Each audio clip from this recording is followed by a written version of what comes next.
Haryana YouTube channel की ओर से सभी साथियों को नमस्कार। जो 9th क्लास की हमारी सीरीज चली हुई है टॉपिक की, आज 4th वीडियो में डिस्कस करेंगे ligaments and tendons. Ligaments and tendons, जब two bones are connected to each other by the process of connective tissue, यानी कि योजिक उत्तक के रूप में जब दो बोन्स, दो हड्डियां आपस में जुड़ी रहती है, इस प्रकार के कनेक्टिव टिश्यू को क्या बोलते हैं? लिगामेंट्स बोलते हैं। क्या बोलते हैं? लिगामेंट्स। लिगामेंट्स के अंदर इस प्रकार के टिश्यू को क्या बोलेंगे? लिगामेंट्स।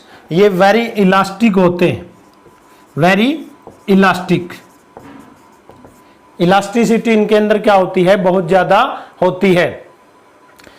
और इनके अंदर जो मैट्रिक्स है, फ्लूइड है, very elastic and less matrix.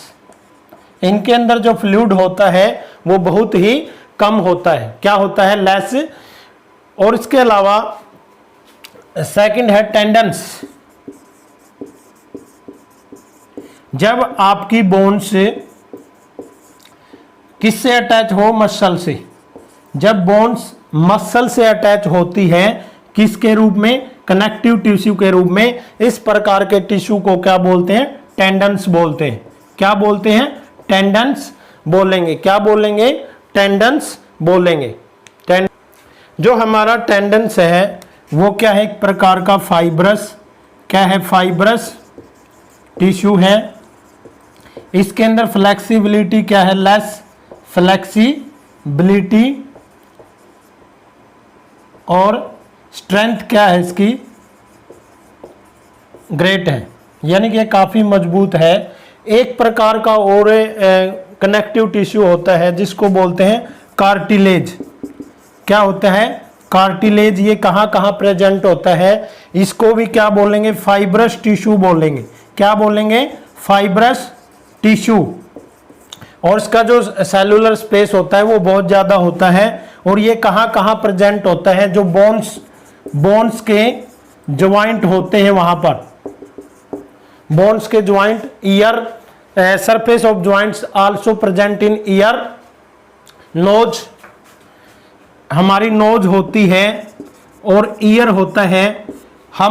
We can, या जैसे ये पिन्ना है, we can bend our pinna या ईयर, बट जो एल्बो है, elbow can not move in another direction. जैसे ये ऐसे बेंड कर सकती है और दूसरी डायरेक्शन में बेंड नहीं कर सकती। और एक क्वेश्चन आता है, where is fat stored in our body? Where is fat stored in our body? Question आएगा, where is fat stored in our body? Where is fat stored in our body? Now question arise, where is fat stored in our body? जो fat stored होता है वो किस tissue के रूप में होता है? Adipose tissue just below the skin and where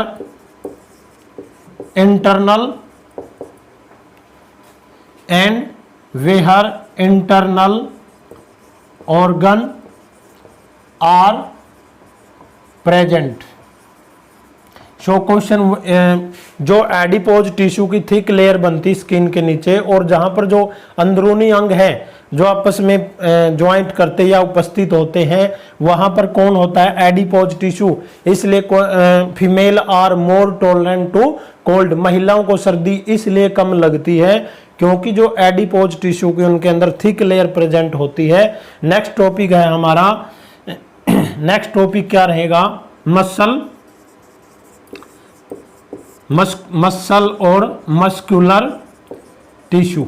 कौन सा रहेगा? Muscular tissue. मस्कुलर टिश्यू क्या हेल्प करता है? Help in the body movement. Body movement के अंदर कौन सा टिश्यू हेल्प करता है? Muscular tissue. ये क्या काम करता है? इनके पास एक स्पेशल टाइप की क्या होती है? प्रोटीन होती है। क्या होती है? प्रोटीन, जिसको बोलते हैं कॉन्ट्रैक्टाइल प्रोटीन, जो कंटिन्यू क्या करती है? कॉन्ट्रैक्ट्स एंड रिलैक्सेशन, जिससे बॉडी में क्या मिलती है? हेल्प मिलती है और हमारे ऑर्गन क्या काम करना शुरू करते हैं। जैसे हमने लेग से चलना है या हाथों से कोई मूवमेंट करनी है तो हेल्प करती है कॉन्ट्रैक्शन। अब पढ़ेंगे मसल्स। जो इस तरह का डायग्राम है, इसके पास दो न्यूक्लियाई है और दो ही तरह के डार्क और लाइट बैंड बनते हैं। जो muscle present in our limbs कितने होते हैं? 2 टाइप्स के, upper limb and lower limbs. जो दोनों हाथ है वो अपर लिम्स है और लेग जो है जो लोअर लिम्स है। वो क्या करते हैं? उनका जो कंट्रोल है हमारी विल के अंदर होता है, हमारी इच्छा के अनुसार होता है। Muscle present in our limbs which stops and start according to our will. हमारी इच्छा के अनुसार इनको हम चला सकते हैं और हमारी इच्छा के अनुसार इनको रोक सकते हैं। इनको क्या बोलेंगे? वॉल्यूंटरी मसल्स, एंचिक मांसपेशियां, वॉल्यूंटरी मसल्स। और इनको दूसरा नाम क्या बोलते हैं? स्ट्रेटेड मसल भी बोलेंगे। स्ट्रेटेड मसल्स क्या बोलेंगे? Striated muscle. क्या बोलेंगे? स्ट्रेटेड। इस प्रकार की मसल्स को क्या बोलते हैं? स्ट्रेटेड मसल या voluntary muscle. They mostly attach to the bone, attached to the bones. ये लॉन्ग है, सिलेंड्रिकल है और मल्टी न्यूक्लिएट है, यानी कि न्यूक्लियस इनके पास एक से ज्यादा होते हैं। मल्टी न्यूक्लिएट है। इसके अलावा अनब्रांच्ड है, लॉन्ग है और क्या है? अनब्रांच्ड, यानी कि इनकी शाखाएं नहीं फैली होती, शाखाएं नहीं फैली होती। ये तो था वॉलंटरी। इसके अलावा इनवॉलंटरी क्या है? यानी कि अनैच्छिक मांसपेशियां, जैसे food in elementary kanal. Food है जो हमारी एलिमेंट्री कनाल के अंदर, एलिमेंट्री कनाल के वॉलंटरी मसल, जिनको अनैच्छिक मांसपेशियां कहते हैं, जैसे जो हमारी इच्छा के अनुसार कार्य नहीं करती। जैसे फूड इन दी एलिमेंट्री कनाल और कंट्रैक्शन एंड, ये आप कह सकते हैं movement of food in the elementary कनाल। इसके अलावा contraction and relaxation of blood vessels in blood capillary.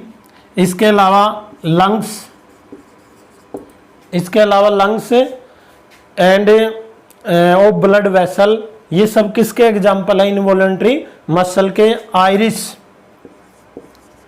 Of आई, ये भी सब हमारी विल के अनुसार कंट्रोल नहीं होते। इन uterus and lungs and uterus किस प्रकार की मसल है? इनवॉलंटरी, क्योंकि ये हमारी इच्छा के अनुसार कार्य नहीं करती। इनके अंदर क्या होता है? लॉन्ग होती है दीज मसल्स। ये क्या होती है? लॉन्ग और यूनी न्यूक्लिएट। उनके अंदर क्या था? मल्टी न्यूक्लिएट थी और इनके अंदर न्यूक्लियस एक ही होता है। इसके अलावा मसल्स ऑफ हार्ट की जो मसल है पूरे के पूरे लाइफ, यानी कॉन्ट्रैक्ट करती रहती है और रिलैक्सेशन करती रहती है थ्रू आउट दी लाइफ, पूरे के पूरे जीवन काल में। तो इनको कौन सी मसल बोलते हैं? इनवॉलंटरी मसल बोलते हैं हार्ट की, लेकिन इनका स्पेशल नाम होता है कार्डिक मसल्स। कौन सी होती है? Cardiac muscles. और इसलिए हार्ट के स्पेशलिस्ट को, जो हार्ट का डॉक्टर होता है, उसको क्या बोलते हैं? कार्डियोलॉजिस्ट। क्या बोलते हैं? हार्ट होता है जो उसका स्पेशल डॉक्टर होता है, उसको क्या बोलते हैं? कार्डियोलॉजिस्ट। क्योंकि जो हार्ट है हमारा किसका बना होता है? कार्डिक मसल का। किसका बना होता है? कार्डिक मसल्स का। किसका बना होता है? कार्डिक। इनवॉलंटरी मसल्स क्या है? जो movement of food in elementary कनाल, वो कंट्रैक्शन एंड रिलैक्सेशन करती है थ्रू दी ब्लड वेसल्स। और कहाँ कहाँ प्रेजेंट होती है? आइरिस ऑफ आइज के अंदर, लंग्स के अंदर एंड यूट्रस के अंदर।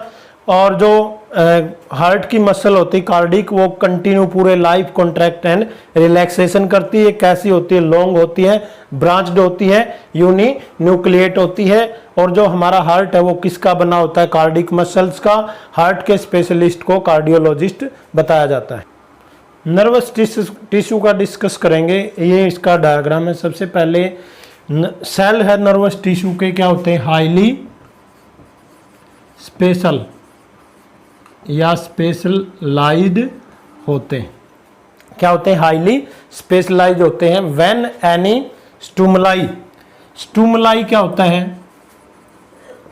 यानी कोई भी कारक अप्लाई करते हैं, जैसे हमारे पाँव के अंदर कोई कांटा लग जाता है तो उसको क्या बोलेंगे? स्टूमुलाई। या कोई हमें हॉट या कोल्ड, हॉट एंड कोल्ड, कोई चीज़ गर्म या ठंडी हमारे शरीर को टच करती है तो हमारे ब्रेन में मैसेज आता है। When any stimuli apply on the body, very fast message from brain to every part of the body, then transmitted from very rapidly from one place to another. इसके अंदर कौन कौन आता है? Brain and spinal cord. Spinal cord किसके बने होते हैं? नर्वस टिश्यू के। किसके बने होते हैं? Rapidly from nervous tissue. Cell of this tissue are called long. कैसी होती है? लॉन्ग ब्रांच्ड होती है। एंड इसके अलावा uninucleate. Many long branch parts. जो लॉन्ग ब्रांच पार्ट है उसको तो डेंड्री बोलेंगे, स्मॉल पार्ट को एक्सोन। ये इसका न्यूक्लियस है और ये नर्व एंडिंग है। तो ये किसके बारे में था? मस्कुलर टिश्यू के बारे में, सॉरी नर्वस टिश्यू के अंदर। इसकी एक यूनिट होती है जो हम 10th क्लास में पढ़ेंगे। 10th क्लास में पढ़ेंगे, जो हम 10th क्लास में पढ़ेंगे, जो स्ट्रक्चरल एंड फंक्शनल यूनिट होती है नर्वस टिश्यू को, उसको क्या बोलते हैं? न्यूरॉन बोलते हैं। क्या बोलते हैं? न्यूरॉन। ये स्ट्रक्चर भी किसका है? Structure of A neuron. क्या बोलेंगे? Structure of neuron. कई बार कैसे पूछता है एग्जामिनर, जैसे इसको ए नाम दे देता है, इसको बी दे देता है, इसको सी दे देता है, डी। कोई डी मिस करके सी पूछ लेता है, या सीधा भी डायग्राम आ सकता है, dry available diagram of nervous tissue, या न्यूरॉन के नाम से भी आ सकता है। Thanks for watching. उम्मीद करता हूँ ये वीडियो आपको पसंद आई होगी। लर्निंग हरियाणा यूट्यूब चैनल को सब्सक्राइब करें, वीडियो को शेयर करें, कमेंट करें। सभी को नमस्ते राम।